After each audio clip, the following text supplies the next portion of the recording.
reiterate my gratitude to the various members who have spoken, and also I want to pick up on what just Deputy Harkin has said, and I couldn't say it any better than she's just said it. And so I have a motion here signed by all my colleagues, supported by, it would seem, a huge section of the Dáil, and we called on the government eight items, and the Taoiseach has chosen to focus in on one, which is a referendum, and he's steadfastly ignored all of the others. And if we go down to Shannon, for example, what I asked was an inspection of civilian and military planes travelling to Irish airports to verify that they are lawful according to legislation. Studiously ignored. And then we look at a 16-page, and I understand that the junior minister has brought a little balance in his speech in relation to referring to the Constitution. But in the 16 pages from the Taoiseach, there isn't a reference to the Constitution. There isn't a reference to the many battles that we've had in relation to amendments to various treaties because of people's concerns in relation to losing or the gradual erosion of our neutrality. And then if we look at page 11 of his speech, he tells us the motion as presented therefore holds real risks. Why would we wish to prevent a current or future government from using the full range of instruments? So my motion, signed by 5 other members and supported by a huge number of TDs in the Dáil, is the risk.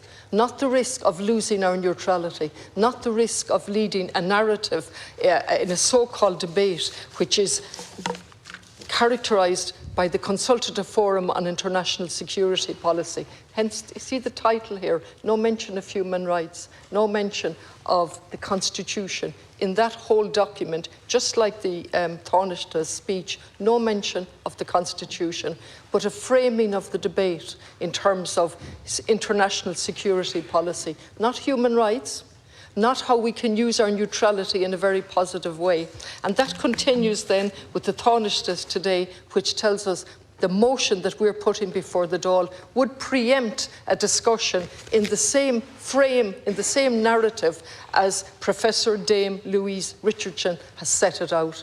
And he accuses us of quoting liberally from this. I quote, I am absolutely aghast at the way that this is written. I think it's badly written. I think it's serving a self-serving narrative and a framework, a framed debate. And now we're going to have a debate, as Deputy Harkin has pointed out, on this report, not on neutrality, not on how we can use it in any positive way whatsoever. There is no confusion on my part or anybody that I've listened to here today as to what neutrality means. It means taking an active, proud role in world affairs.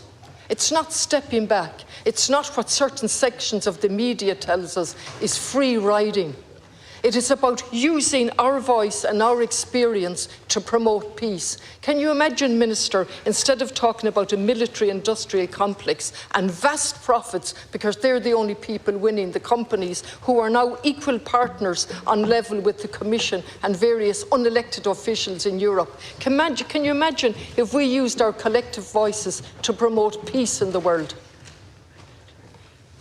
No, we're not doing that. We're absolutely not doing that. We're all of the time getting rid of our neutrality bit by bit by bit. Indeed, the European Defence Agency and the European Defence Fund, we had a 45-minute limited discussion with a guillotine on that very recently to allow for a debate. While I understand from comments in the media that the European Defence Agency Fund had representatives in Ireland wined and dined lately and entertained by members of the government in relation to facilitating future arms industry. Now, I really would, I mean, it's probably naive of me to think that the government might see sense and not see the motion as a risk or as a danger, and rather as an open invitation to stand together and assert our policy of neutrality in a world that greatly needs our voice, and that and significantly again, I will go back and finish on the Taoiseach, again, using Ukraine, condemning Ukraine, not a mention of Israel. That undermines our credibility as a neutral state. Thank you.